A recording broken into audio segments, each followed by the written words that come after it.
So what we got here today is a leaky garbage disposal. It's leaking from the bottom, and we're gonna change it with Moen 2.5 with a 1/2 horsepower.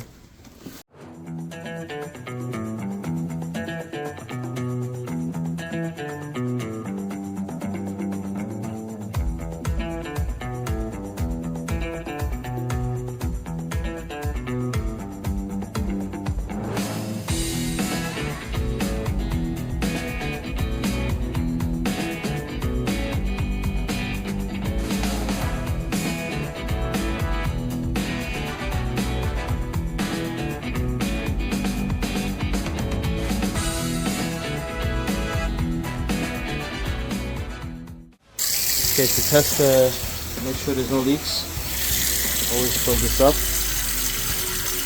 and let it fill up. Once it fills up, we turn the garbage disposal on and we test it out, make sure there's no leaks.